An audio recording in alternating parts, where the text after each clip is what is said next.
सगळे सोयरे अध्यादेशाबाबत एका महिन्यात निर्णय घेण्याचं आश्वासन दिल्यानंतर आता जरांगे पाटील यांनी उपोषण स्थगित केलंय। दुसरीकडे ओबीसी समाज मात्र आक्रमक होताना दिसतोय। सगळे सोयरे अध्यादेशाचा निर्णय झाला तर ओबीसींचं मोठं नुकसान होईल असा सूर ओबीसी नेते व्यक्त करतायत। लक्ष्मण हाके यांच्या पाठोपाठ आता प्रत्येक जिल्ह्यात उपोषण सुरू होईल असा इशारा प्रकाश शेंडगे यांनी दिलाय। तसंच ओबीसी विरोधी खासदार आणि आमदारांना घरचा रस्ता दाखवणार असा इशारा सुद्धा देण्यात येतोय।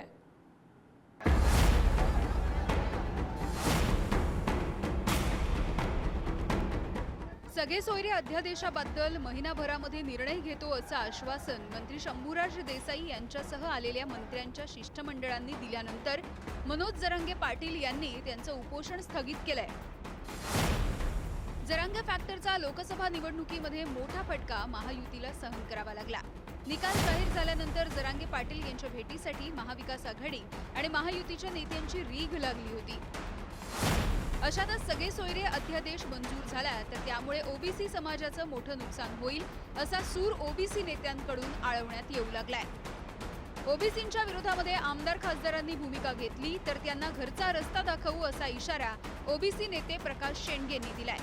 उपोषणच करायचं असेल तर प्रत्येक जिल्ह्यामध्ये ओबीसी सुद्धा उपोषण करतील असं सांगण्यात येत आहे। आमच्या ओबीसीचे आरक्षण संरक्षण करण्यासाठी म्हणून जर ते उपोषण करू शकतात तर आम्ही उपोषण करू शकतो। हम भी कुछ कम नाहीये। हे तर एकच उपोषण आहे, आता पुण्यामध्ये सुरू झालेलं आहे। उभ्या महाराष्ट्राच्या प्रत्येक जिल्ह्यामध्ये उपोषण सुरू होईल। म्हणून या सरकारला मी इशारा देतो की आपण ताबडतोब हा ओबीसीवरती जो काय ओबीसी आरक्षण हल्ला सुरू केलेला आहे तो हल्ला तुम्ही ताबडतोब मागे घ्या। दुसरीकडे ओबीसी आरक्षणाला धक्का लागणार नाही याची लेखी हमी सरकारने द्यावी या मागणीवरती ठाम असलेले ओबीसी नेते लक्ष्मण हाके आणि त्यांचे सहकारी नवनाथ वाघमारे हे उपोषणाला बसलेत। त्यांच्या उपोषणाच्या चौथ्या दिवशी त्यांची प्रकृती खालावल्यामुळे डॉक्टरांच्या पथकानं त्यांची तपासणी केली। रात्री उशिरा मुख्यमंत्र्यांनी लक्ष्मण हाके यांच्यासोबत फोनवरून संवाद साधला। त्यावेळी मुख्यमंत्र्यांनी ओबीसी आरक्षणाला धक्का लागणार नाही याची ग्वाही दिली। मात्र लक्ष्मण हाके सरकारने हे लेखी स्वरूपात द्यावं अशी मागणी करतायत। एक तर जरांगे पाटील यांना आरक्षण मिळू शकते ओबीसी मधून किंवा मग ओबीसीला धक्का लागणार नाही, या दोन्ही गोष्टी होऊ शकत नाही। त्यासाठी कर्पुरी ठाकूर फॉर्म्युला सब कॅटेगरीशन करून वेगळं आरक्षण देणं हाच एक उपाय आहे। त्यावर कोणी बोलत नाही, त्यावर कोणी अभ्यास करत नाही, फक्त सांगतात की ओबीसीला धक्का लागू देणार नाही। हे तर पूर्वी सांगत होते आणि धक्का तर लागलेलाच आहे आणि आणखी धक्का देऊ पाहत आहे सरकार।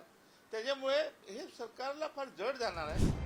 प्रकाश शेंडगे यांच्या इशाऱ्याबद्दल जरांगे पाटील यांना विचारणा केली असता त्यांनी याबद्दल बोलणार नसल्याचं स्पष्ट केलंय। त्यांच्यावर बोलतच नाही मी कधीच। 10 महिन्यात बोललो का?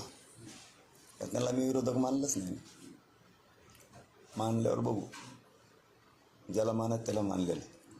त्यांच्यावर एकावर मी आत्तापर्यंत बोललो नाही। 13 तारखेपर्यंत काहीच बोलत नाही मी त्यांच्या भूमिके व्यक्त करणारे ते कोण? भूमिका व्यक्त करणारं सरकार। आमचा वाद सरकारशी, तिकडे सरकारला बोललं पाहिजे, आम्हाला कशाला? जरांगे पाटील यांचं उपोषण स्थगित करण्यामध्ये राज्य सरकारला यश आलं असलं तरी दुसरीकडे ओबीसी नेत्यांमध्ये याचा संतापही निर्माण होतोय। एका महिन्यामध्ये सगळे सोयरे अध्यादेश मंजूर झाला नाही तर विधानसभेमध्ये धडा शिकवण्याचा इशारा जरांगे पाटलांनी दिलाय। तर अध्यादेश मंजूर झाल्यास ओबीसी आक्रमक होण्याची शक्यता आहे। आता यावरती राज्य सरकार नेमकं काय तोडगा काढणार हे बघणं महत्त्वाचं। ब्युरो रिपोर्ट, पुढारी न्यूज।